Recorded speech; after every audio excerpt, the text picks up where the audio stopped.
YCP social media ఎంత దిగజారిపోయిందంటే అసలు TDP జనసేనకు సంబంధం లేని విషయాన్ని కూడా వాళ్ళకే సంబంధం ఉందని చెప్పి అంటగట్టే ప్రయత్నం చేసి అడ్డంగా దొరికిపోయాడు ఈరోజు. ఇక సజ్జల భార్గవరెడ్డి గురించి ఎంత తక్కువ మాట్లాడుకుంటే అంత మంచిది. ఎందుకంటే ఇక్కడ ఉండాల్సిన బ్రెయిన్ కాస్త మోకాల్లోకి జారిపోయింది. అలాంటి వాడిని తీసుకొచ్చి సోషల్ మీడియా బాధ్యత అప్పచెప్తే మరి ఇలాగే ఉంటుంది. కనీసం ఇంగిత జ్ఞానం ఉండాలా. ఘటన ఎక్కడ జరిగింది, ఎవరు దాడి చేశారు, దాన్ని ఎవరికి అంటగట్టామనేది కనీసం ఇంగిత జ్ఞానం ఉండాలా. ఇక అసలు విషయానికి వస్తే తెలంగాణకు చెందిన శంకర్ అనే ఒక వ్యక్తి జర్నలిస్ట్గా చలామణి అవుతున్నాడు. వాస్తవానికి జర్నలిస్ట్ కాదు, బీఆర్ఎస్ పార్టీకి వన్ సైడ్గా పనిచేస్తాడు.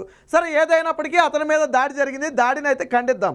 కానీ ఎవరు దాడి చేశారు, ఎందుకు దాడి చేశారు? తన యూట్యూబ్ ఛానల్లో ఉద్యోగాలు ఇస్తానని చెప్పి కొంతమంది అమ్మాయిల్ని పిలిచిన వారిని రహస్యంగా వీడియోలు తీసి తర్వాత బ్లాక్మెయిల్ చేస్తే వాళ్ళందరూ కూడా భయపడి తల్లిదండ్రులకి చెప్తే వాళ్ళ జీవితాలు నాశనం అవుతాయి, ఆ వీడియోలు డిలీట్ చేయమని అడిగితే డిలీట్ చేయకుండా బెదిరించడంతో ఇక తప్పని పరిస్థితుల్లో దాడి చేశారు. అంటే ఇది పూర్తిగా వ్యక్తిగతంగా కొంతమంది చేసిన దాడి. ఎవరైతే మహిళలు ఉన్నారో వాళ్ళ బంధువులు, తల్లిదండ్రులు, పేరెంట్స్ వాళ్ళు చేశారు దాడి. కానీ శంకర్ ఏం చేశాడు, ఇలా అమ్మాయిల్ని బ్లాక్మెయిల్ చేస్తే కొట్టారంటే పరువు పోద్దని చెప్పి కాంగ్రెస్ పార్టీ కార్యకర్తలు దాడి చేశారని చెప్పాడు. సరే, అందిట్లో రెండిట్లో ఏది నిజమో ఏది అబద్ధమో పక్కన పెడితే దీనికి తెలుగుదేశం పార్టీకి జనసేనకు ఈసుమెత్తు కూడా సంబంధం లేదు. అసలు దెబ్బలు తిన్న శంకర్ అనే వ్యక్తే నన్ను కాంగ్రెస్ పార్టీ కార్యకర్తలు కొట్టారని చెప్పాడు. అది కూడా తెలంగాణకి సంబంధించి, ఇక్కడ ఏపీకి సంబంధించి కాదు. కానీ ఈ వైసీపీ అఫీషియల్ పేజ్లో ఎంత నీచ నికృష్ట ప్రాతలు రాశారంటే మరి ఇంతకంటే దిగజారుడుతనం ఎక్కడుందో నాకైతే అర్థం కాల. జనసేన టీడీపీ అరాచకాలు, అనైతిక పొత్తులు, వారు ప్రజలను వంచే ఎత్తుగడలను నిరంతరం ప్రశ్నిస్తున్న జర్నలిస్టు శంకర్ మీద నిన్న రాత్రి ఏకంగా దాడికి తెగబడ్డారు పచ్చముఠ. ఇలాంటి దాడులు ప్రజాస్వామ్యానికి విఘాతం.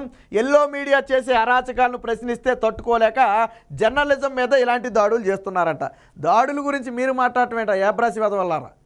మీరు ఏబిఎన్ ఆంధ్రజ్యోతి ఫోటోగ్రాఫర్ని మనిషిని కొట్టినట్టు కొట్టారు. అసలు మీరు కొద్దిగుంటే చంపేద్దరు. అలాంటి మీరు దాడుల గురించి మాట్లాడుతున్నారా?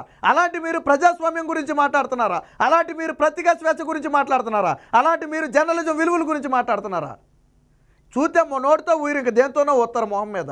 మీరు మాట్లాడతారు అటు గురించి. నేను ఏబిఎన్ కొట్టారా? ఈనాడు పత్రిక మీదనేమో రాక్షసుల్లాగా, గోండాల్లాగా కర్నూలులోనేమో దాడి చేశారా? మీరేమో ఈరోజు జర్నలిజం గురించి మాట్లాడుతున్నారా? అది చెప్పాడు ఎక్కడైనా? శంకర్ అనే వ్యక్తి టీడీపీ జనసేన దాడి చేసిందని చెప్పాడా? దాని వెనక వాళ్ళు ఉన్నారా అని చెప్పాడా? కాంగ్రెస్ కార్యకర్తలు కొట్టారని చెప్పాడు. అది నిజమా అబద్ధం అనేది పక్కన పెడితే దీనికి టీడీపీకి ఏంటి సంబంధం? ఏం ప్రశ్నించాడు, ఏం చేశాడు? వన్ సైడ్గా బీఆర్ఎస్కు పనిచేసే వ్యక్తి ఆ రోజు నీకు కూడా పనిచేశాడు కాబట్టే కదా నువ్వు ఈరోజు మద్దతుగా వచ్చావు. నీకేమో సానుభూతి ఉంటే దాడిని ఖండించు, తప్పులేదు. ఎలాంటి వ్యక్తి అయినా దాడికి మనం ఖండించాలా. అవసరం ఉంటే లీగల్గా చర్యలు తీసుకోవాలి, దాన్ని మనం ఓకే. కానీ ఈరోజు జనసేనకి టీడీపీకి అంటగడతావా? నీ భోగోతం మొత్తం చూపిస్తావు చూడు. అసలు భోగోతం ఇప్పుడు తల ఎక్కడ పెట్టుకుంటావు చెప్పు నువ్వు ఒకసారి. ఇదిగో, జర్నలిజం ముసుగులో అమ్మాయిలను వేధిస్తున్న కామాంధుడికి దేహశుద్ధి. తన ఛానల్లో ఉద్యోగాలు ఇస్తానని నమ్మించి వేధిస్తున్న పోకిరి. ఇంటర్వ్యూలకు వచ్చిన అమ్మాయిలు ఫోటోలు, వీడియోలు రహస్యంగా తీసి బ్లాక్మెయిల్. తమ పిల్లల ఫోటోలు, వీడియోలు డిలీట్ చేయాలని కోరిన కుటుంబ సభ్యులపై శంకర్ దౌర్జన్యం. ఆగ్రహంతో శంకర్కు దేహశుద్ధి చేసిన మహిళలు, వాళ్ళ బంధువులు. అమ్మాయిల వేధింపుల అంశాన్ని కప్పిపుచ్చడానికి తనపై కాంగ్రెస్ పార్టీ కార్యకర్తలు దాడి చేశారంటూ శంకర్ ప్రచారం. ఇక్కడ ఏమని చెప్పాడు? ఇక్కడ కాంగ్రెస్ పార్టీ కార్యకర్తలు దాడి చేశారని చెప్పాడు. మరి నువ్వెందుకు తెలుగుదేశం జనసేన కంటకట్టావు? అది నిజమా అబద్ధమా పక్కన పెడదాం. కొట్టింది కాంగ్రెస్ పార్టీ కార్యకర్తలా లేదా వేధింపులకు గురైన అమ్మాయిల తల్లిదండ్రులు అనే విషయం కాసేపు పక్కన పెడదాం, అది పోలీసులు తేలుస్తారు. కానీ నువ్వేం చేసావు, నువ్వేమని రాసావు ఇక్కడ? పైగా బ్లాక్మెయిలర్ శంకర్కు బీఆర్ఎస్ పార్టీ మద్దతు ఇవ్వడంపై మహిళల ఆగ్రహం. నేను ఇందాకే చెప్పా, బీఆర్ఎస్ పార్టీకి వన్ సైడ్గా పనిచేసే కార్యకర్త జర్నలిస్టు కానే కాదు. వన్ సైడ్గా పనిచేస్తాడు బీఆర్ఎస్ పార్టీకి. తెలుగుదేశం పార్టీ మీద, చంద్రబాబు మీద ఎన్నిసార్లు విషయం చిమ్మాడు? అనేక సార్లు విషయం చిమ్మాడు. నీ పార్టీకి తొత్తుగా పనిచేస్తాడు అప్పుడప్పుడు జగన్మోహన్ రెడ్డికి. అందుకే ఈరోజు నువ్వు ఒత్తాసు పరగడానికి వచ్చావు. అంటే ఈరోజు మహిళలను వేధించిన వాడిని కూడా పూజ చేయాలంటావు కొట్టకుండా. అక్కడ కొట్టింది కారణం వేరు, నువ్వేమో దీన్ని తెలుగుదేశానికి అంటగట్టడం. వాస్తవం జరిగింది వేరు. యూట్యూబ్ ఛానల్లో ఉద్యోగాలు ఇస్తానని చెప్పి వచ్చిన వాళ్ళు ఫోటోలు తీసి వేధించే ప్రయత్నం చేస్తేనే తాట తీశారు. సరే, లీగల్గా కూడా ప్రొసీడ్ అవ్వచ్చు అనుకోండి. సరే, ఆగ్రహం ఉన్న మీద ఒక దెబ్బ వేసి ఉండొచ్చు. దానికి ఇటు తీసుకొచ్చి వైసీపీ అఫీషియల్ పేజ్లు ఎంతకంటే దిక్కుమాలిన బ్రతుకుంటుందా? దిగజారం అనుకున్న ప్రతిసారి అంతకంటే దిగజారిపోవడం. ఇదే నీ దిక్కుమాలిన బ్రతుకు. ఒక మహిళలను వేధించిన కామాంధుడికి నువ్వు వచ్చి వత్తాసు పలకటం, ఇంతకంటే దారుణం, ఇంతకంటే దౌర్భాగ్యం ఉండదో. ఈ వ్యక్తికి తెలుగుదేశం పార్టీకి లేదా జనసేన పార్టీకి సంబంధమే లేదు. ఈ వ్యక్తికి కాంగ్రెస్ పార్టీకి సంబంధమే లేదు.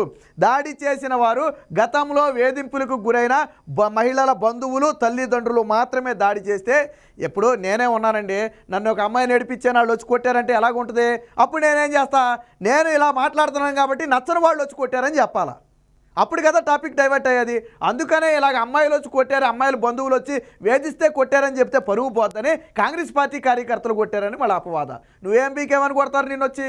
సరే, మాటలు కుదురుగా ఉంటే నీ జోలికి ఎవడు రాడు, ఇన్ని రోజులు రాలేదు కదా. ఇది జరిగిన వాస్తవం. కానీ YCP social media, YCP Sajjala Bhargava Reddy దీన్ని పూర్తిగా వక్రీకరించే ప్రయత్నం చేశాడు. ప్రజలు ఇలాంటి ఫేక్ వార్తల పట్ల అప్రమత్తంగా ఉండాలి.